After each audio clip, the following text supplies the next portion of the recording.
My husband said he was busy on our anniversary. I followed him, and he didn't expect what came next. I sat in my car, gripping the steering wheel so tightly that my knuckles turned white. My heart was pounding wildly in my chest. My eyes stayed locked on the scene unfolding before me. My husband, the man I had loved for 8 years, was walking into a fancy restaurant. He was not alone. Beside him was a young woman with perfectly styled blonde hair, dressed elegantly as if she were attending a celebration. Today was our 5th wedding anniversary, and he had told me he was busy. For a whole week leading up to today, I had been excitedly preparing. I planned a cozy dinner, reserved a table at the restaurant where we had our very first date. I even baked a small cake myself to make the night feel extra special. But that morning, he sent me a single, blunt text. Something urgent came up. Let's postpone. I had tried to believe him. I had tried to ignore the gnawing feeling inside me that something was wrong. But seeing him now, smiling at another woman the way he used to smile at me, I knew there was no explanation that could make this right. I kept asking myself, who was she? How long had he been lying to me? And why, on the most special day of our lives, did he choose to be with someone else? I bit my lip so hard I tasted blood, struggling to keep myself from running inside and causing a scene. But I needed more. I needed proof. I needed the truth. My hands were trembling as I pulled out my phone. I turned on the camera and began recording. Every glance, every touch, every tender moment between them. I needed undeniable evidence. What I did not know was that what happened next would hurt even more. When they sat down, I watched as my husband pulled a small red box from the pocket of his jacket. A ring box. My throat tightened painfully. Was he really about to propose to her? On the same day that marked 5 years of our marriage? How could someone betray so easily, so shamelessly? I knew I could not sit there any longer, but I also knew I could not lose control. Not yet. Not here. I needed a plan. I needed a way to not just expose him, but to make him pay for what he had done. I wondered if I was strong enough to carry it out. And I wondered if the truth I was about to reveal would change my life forever. I walked out of the restaurant, my legs trembling as if I had just run a marathon. My whole body felt cold, not just from the night breeze, but from the brutal truth I had just witnessed. I had no idea how long I sat in my car afterward, my hand still gripping the phone that held the video which shattered my heart. A part of me wanted to storm inside, to tear everything apart, to make sure everyone there saw who they really were. But another voice inside me, calm and cold, whispered, "No. Don't waste your anger on people who aren't worth it. Let them destroy themselves." I decided I was not just going to walk away. I was not just going to cry in silence. I would fight back, but on my own terms. The next morning, I woke up with a plan forming in my mind. I would throw a small party using our anniversary as the excuse and invite everyone important in his life. Friends, family, coworkers, all the people he had spent years carefully impressing. I would show them the truth. No yelling, no screaming. Just the cold, undeniable truth, laid bare under the light for everyone to see. Around noon, I sent him a text. "I've booked a dinner tomorrow night to celebrate our anniversary. I want tonight for just the two of us, and tomorrow for our friends and family. Make sure you're free." The message was sent. No reply came right away. I knew he was scrambling, because tomorrow night he already had other plans. With her. The question was, who would he choose? About an hour later, he finally replied, "I'll be there." A cold smile touched my lips. Perfect. He had just walked right into the trap. That entire afternoon, I threw myself into the preparations. I booked a fancy restaurant.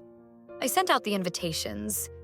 I even hired a small media team, telling them I wanted to capture the happiest moments of our anniversary. They had no idea the footage they were about to film would be anything but happy. That evening, when he came home, I acted like nothing had happened. I greeted him with a soft smile, asked about his day, even hugged him as he stepped through the door. He played his part perfectly. He spoke about how stressful his new project was and asked me to understand. I nodded, listening like the dutiful wife I once was. But inside, I was counting down every second until he would have to face what he had done. The next day, I arrived at the restaurant earlier than planned. I met with the media crew, double-checked the projector screen, rearranged the seating, and made sure the video was queued up perfectly. Every detail had to be flawless. There would be no room for mistakes. Guests started arriving around 6 in the evening. His friends, his coworkers, both sides of the family. Everyone thought they were attending a sweet celebration. I smiled, shook hands, welcomed each of them warmly, hiding the storm that was gathering quietly behind my calm exterior. My husband walked in around 6:30. He wore a crisp black suit, his smile bright and dazzling, the perfect image of the devoted husband. I watched him and wondered how much longer he would be able to keep that smile on his face. By 7, when everyone was settled, I stepped onto the small stage set up in the room. I took the microphone, smiling gently. Thank you all for coming to celebrate with us tonight.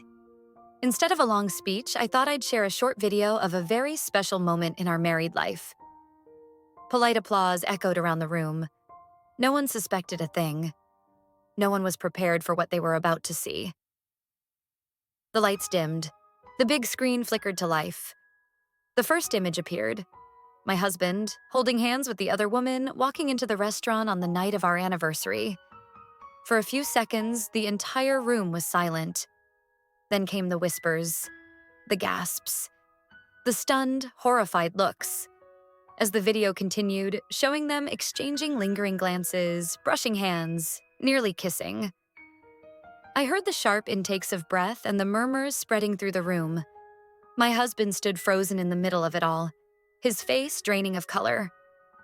His mother dropped her wine glass, the shattering sound cutting through the silence.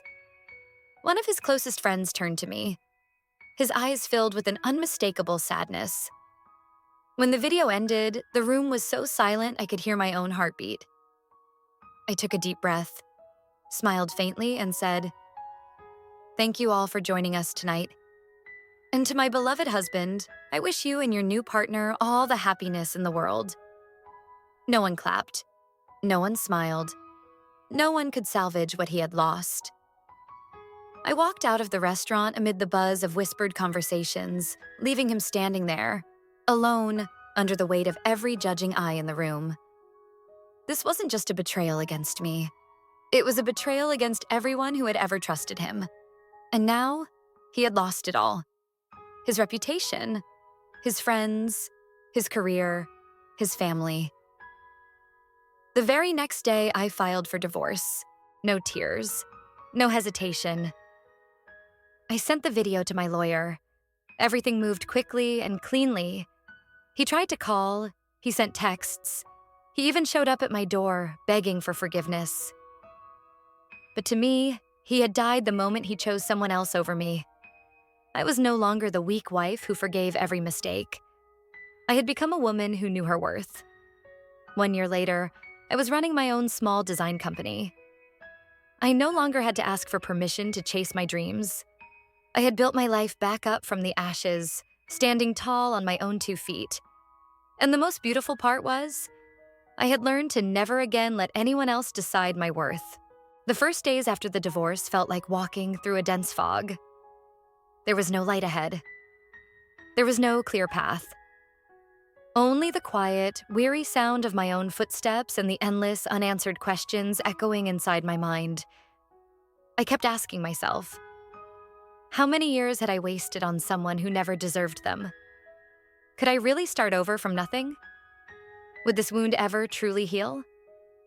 Every morning, waking up alone in an empty house, I had to remind myself, I chose this. I chose freedom. I chose myself. And even though it hurt, it was still the best decision I had ever made. I started with the smallest things. I took down the old photographs from the walls. I sold off the items that held too many bitter memories. I repainted the walls a soft cream color, a shade that felt like rebirth.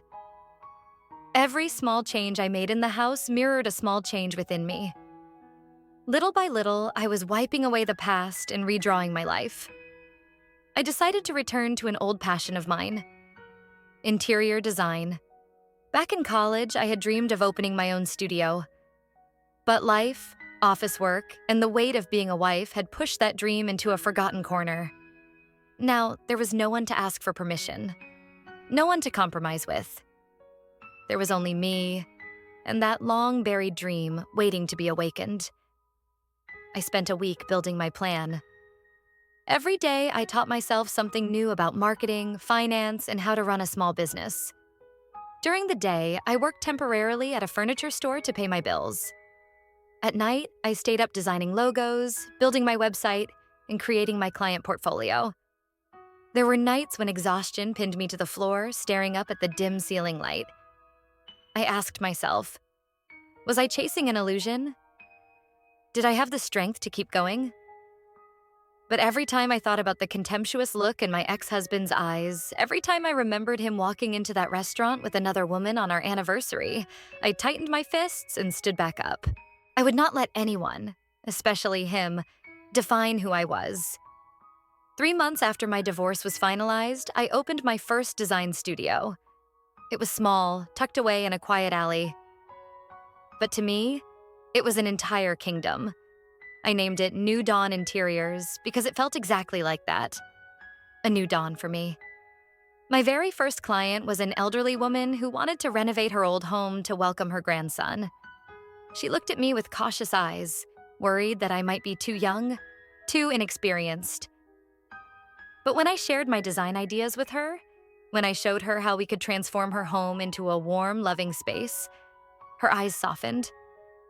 She reached out, squeezed my hand, and said, "You made me feel hope again. This house has witnessed so much loss, but because of you, I believe it can start a new chapter."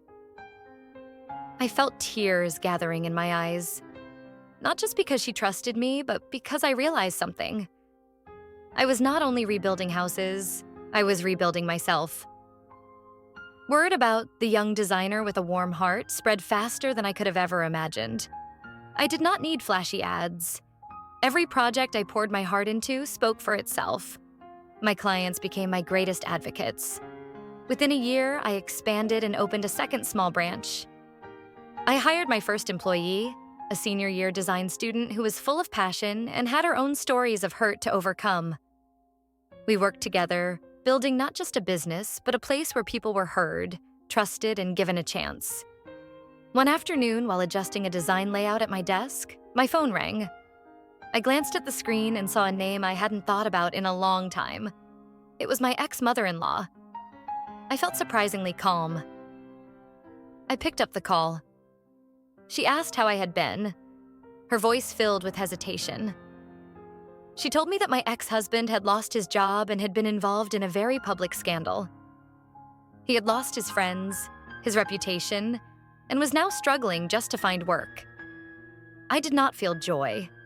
I did not feel satisfaction. Only peace. She apologized for not believing me back then, for blaming me when I chose to walk away.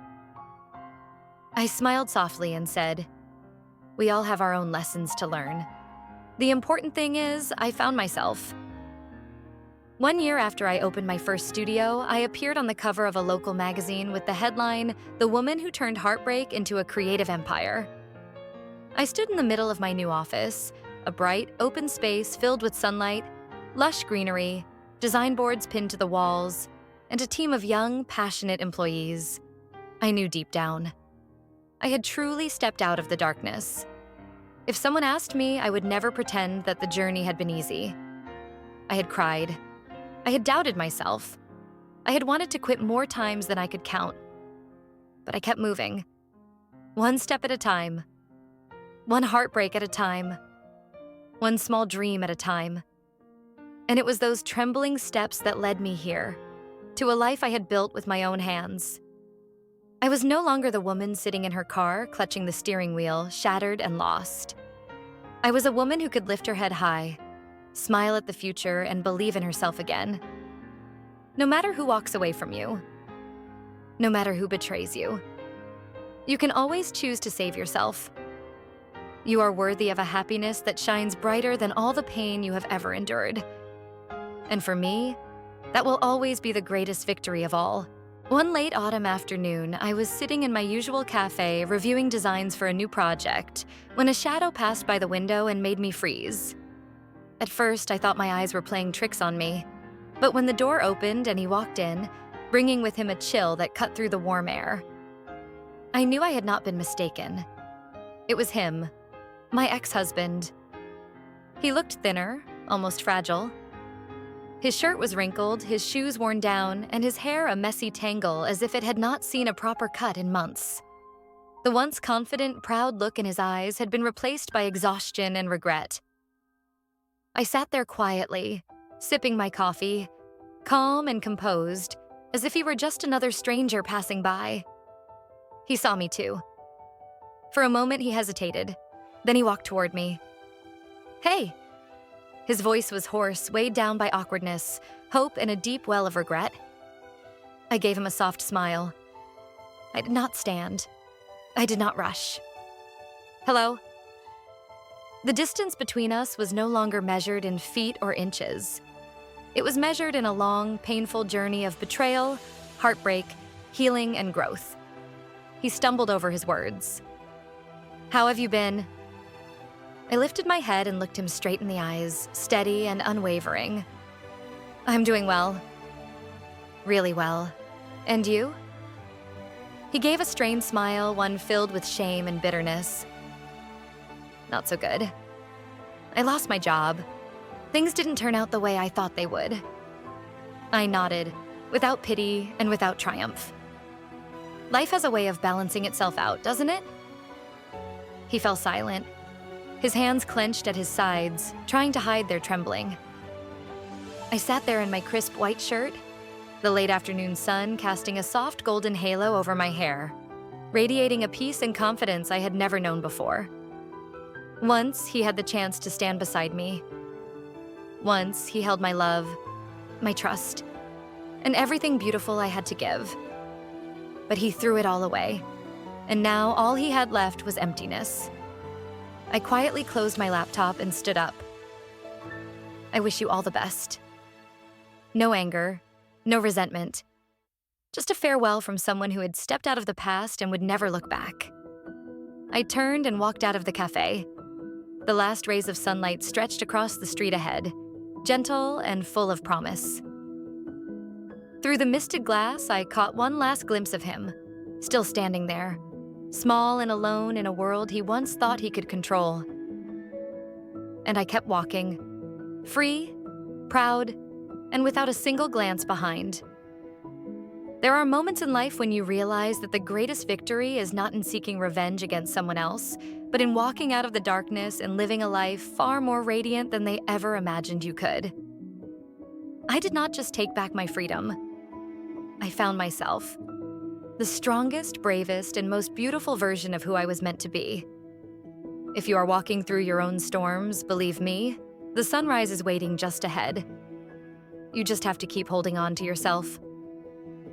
Thank you for listening to today's story on Her Side of the Story. If you love journeys of overcoming pain and finding your light again, don't forget to subscribe so you won't miss the next inspiring chapter. I'll see you next time, where every scar is healed with love, courage, and pride.